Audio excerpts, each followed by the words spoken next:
Time now for semi-final number 1 in the compound women's individual tournament.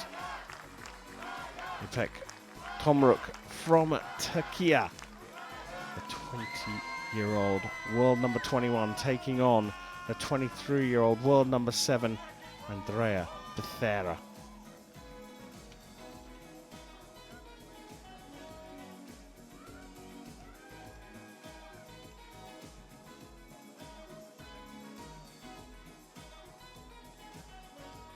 On target number 1, representing Mexico. Auf Scheibe Nummer 1 für Mexiko. Andrea Becerra.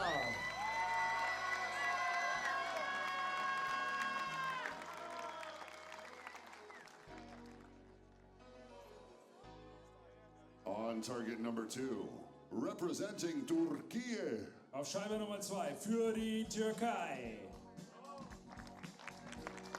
Ipek Tomruk.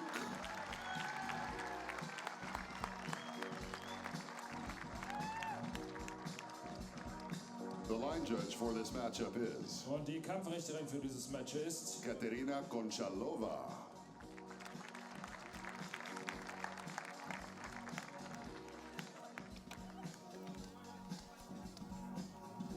So a big one here in semi-final number 1, the compound women's individual. Both of these two athletes came through their quarterfinals looking very comfortable, very calm, and very composed. Chef, one word, Becerra or Tomruk? Becerra.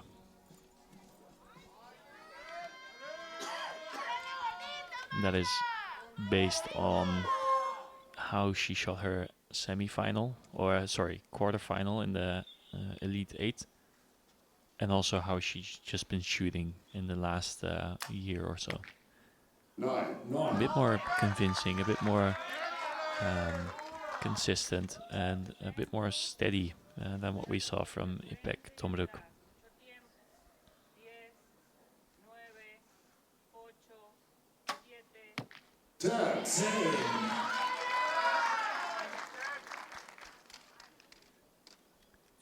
It's what I've been talking about a bit more today as well, where some archers you can kind of see, okay, good shot as a 10, and sometimes they make a mistake and then it's not in the 10. Whereas if I look at Ipek Tomruk, most of her arrows can look the same, but sometimes she'll shoot a 9 and sometimes she'll shoot a 10. And I think that's what differentiates somebody who shoots really, really high scores in a final match to somebody who shoots really good scores. So it's like it's almost a nuance, but it's what leads me to believe that the edge goes to Andrea Becerra here. 9. Well, put under a tiny bit of pressure there on the clock. I mean, it wasn't all the way down. I think they got down to 8, but she felt she had to get that arrow out very quickly. I think one of the key parts of this is the meetings between the two athletes. And I don't see these two having met before at senior level. No, not that I can remember, at least. And I don't think it necessarily matters if people have met before. I don't think archery is the sport where you're like, oh, I always lose of this person, or like, I don't think you can really hold grudges like that. Obviously you can, but I don't think it's the sport to do it. Well, if that happens time and time again, you could end up with a, in inverted commas, bogey opponent that you just always seem to lose to. Yeah, I have been blamed for, or how do you say that? People have been saying to me that Brady Ellison was that for me, but I think Brady Ellison was just probably that for everyone at some point. Yeah. And I had to shoot against him quite a lot, and he is just a phenomenal archer. So I think he was just better than I was. But I mean,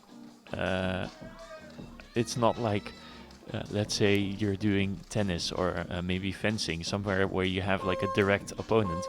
and you have to adapt your style to said opponent. I think in archery, it doesn't really matter who you're shooting against because you need to shoot the middle anyways. So you cannot really alter your tactique to the opponent.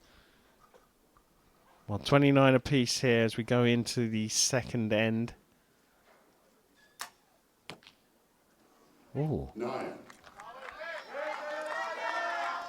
Call the 9 in venue, marked as an 8 for a measure. Yeah, and I think it was difficult to see, but I think it 10. has potential to be an 8 rather than a 9.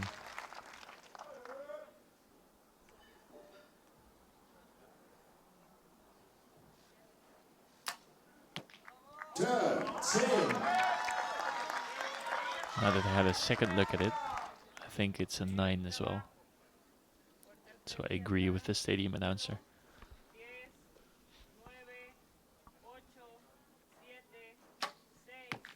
10. A bit of a swing. And like you said, does it really help? I don't know, but it did hit the 10.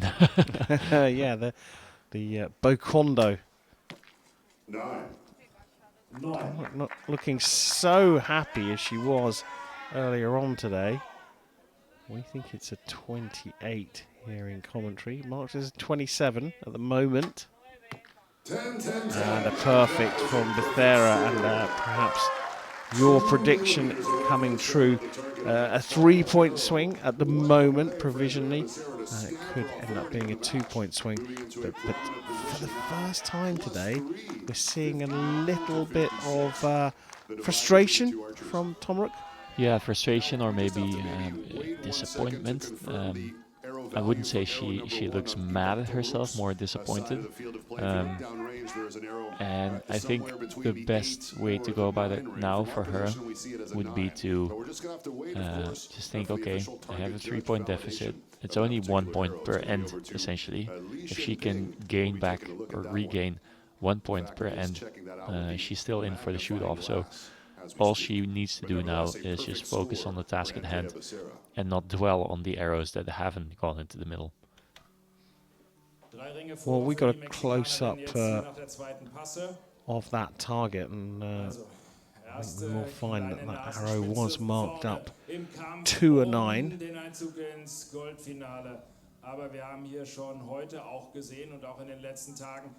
Still officially marked as an 8, so Tomruk will shoot first. She's definitely going to be behind, but Becerra has a determined look on her face. She does indeed, and even though she wasn't happy with her second arrow, it still went into the 10 ring, and I think you can see there the face of relief maybe. But that second arrow that didn't quite go her way, but she still managed to pull it into the 10 ring, I think that also gives you some confidence, and relief is also a very strong emotion. Is that the right word? Yeah.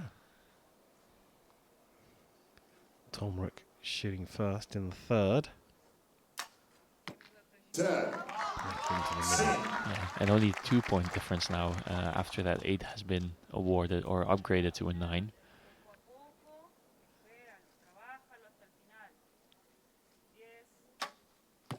So what I'm trying to say is not all is lost. You can, with the 2-point deficit with 3 ends to go, you have 9 arrows to regain 2 points. So if Andrea Becerra has a bit of a slip up, that will be an opportunity for Ipek Tomruk to get back into this. And that is a big if, isn't it? Because at the moment, Becerra looking very, very solid.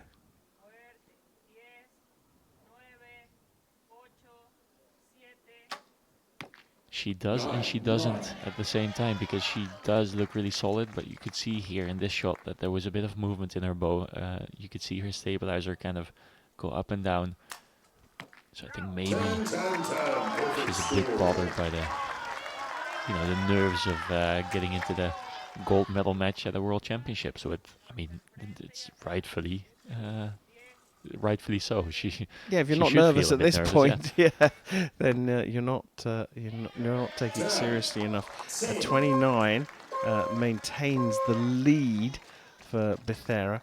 Now just the single point yeah, those nerves. It's a difficult thing to manage for the average person, but Well, things are nice and quite tight frankly, now if after you're not 3 ends of nervous, competition, you're not looking at a ready. near-perfect score of 29. Yeah, What a maybe response for some Ipek people are Tomruk as well. very It's the good first time at both archers like go almost getting into head-to-head this and finding that meditative perfect state score certainly when puts they're her on in the an shooting interesting line, and position here, still 1 um, point I behind. think But at there is a one lot of point you hope get as we do have calloused 6 more almost if arrows you to shoot. shoot at a Abstand target beträgt like auf or einmal at nur a noch venue like einen this Ring. for Also so schnell geht's dann well, im pretty much every competition. 30-Ringer Um, für Ipek Tomruk. so Perfect score an example, for 29 instance, is für Kim Andrea Woojin. Becerra. If I Also es look at ist him sehr, shooting sehr at a finals venue, spannend. it Das almost sind die seems like that's Millimeter, die his hier second heute die home. Welt bedeuten. And I don't Kommt think he besser gets like a very ein elevated gegen heart rate anymore vorne. from it. Ipek But Tomruk wird jetzt hier for gleich most archers, die this is going to dritte be Passe beginnen. a special moment and something they will feel differently in than what they feel like when they're just shooting arrows on an elimination field, for instance.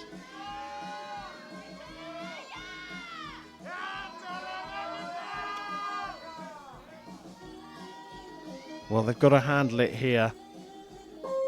We go into end number 4 of this first semi-final.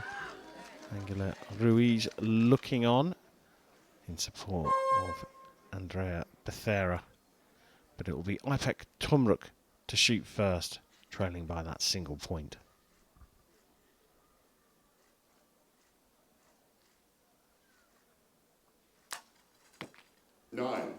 A little bit of a pull there as well, which would indicate that she knew that was going to go to the right.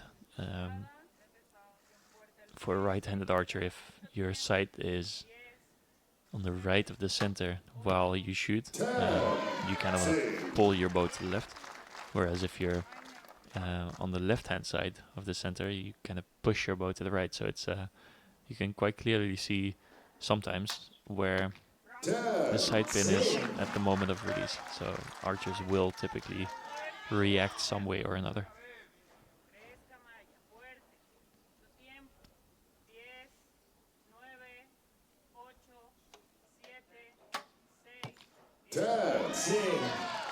Speaking of reactions, Andrea Becerra is very like physical. You can see where she wants her arrows to go. She has like intent in her shot.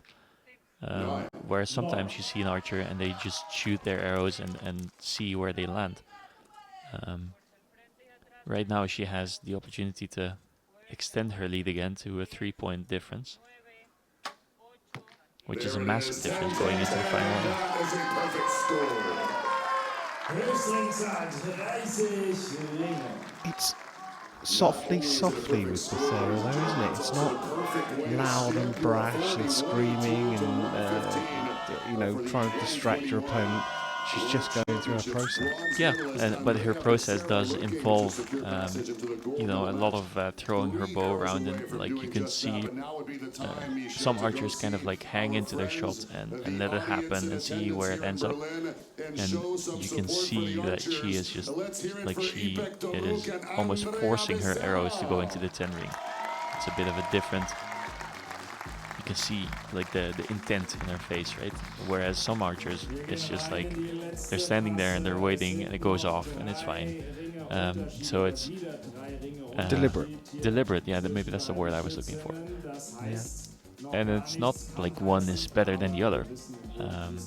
It's just 2 different approaches. And yeah, it's what works for you. Yeah, what suits you best. We've talked about this many times. But Becerra, the quiet confidence is now starting to make me think that she is a serious contender for this world title.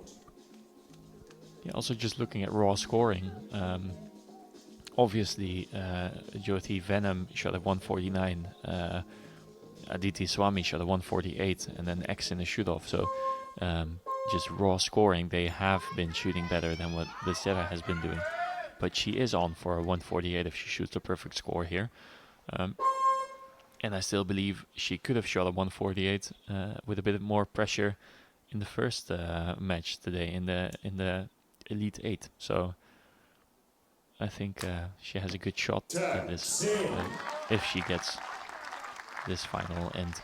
Yeah, to she has go to well. hold it together. It's not done just yet, but Exactly. she's looking very solid.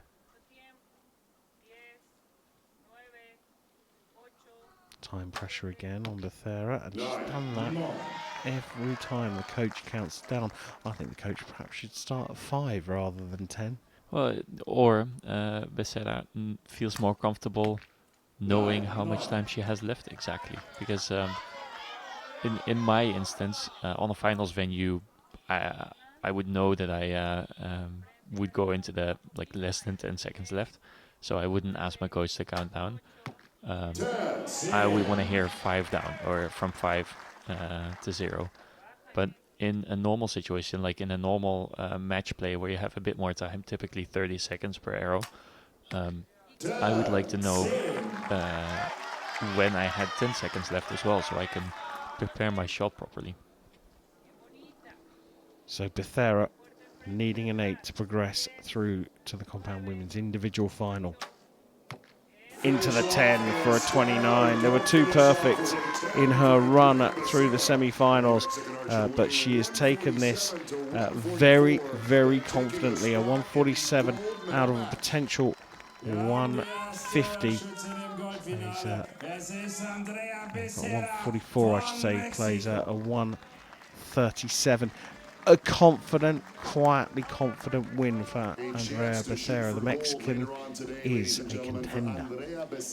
Yeah, and what I'd like to point out now is she won the match, which is like it means that she will go into the gold medal match and still be in contention for the world final or the world title. She walks off the line and almost looks like, okay, that was another step closer to my goal of getting the gold. Rather than being ecstatic for being in the final, she just continues like going through the steps to become the world champion. Yeah.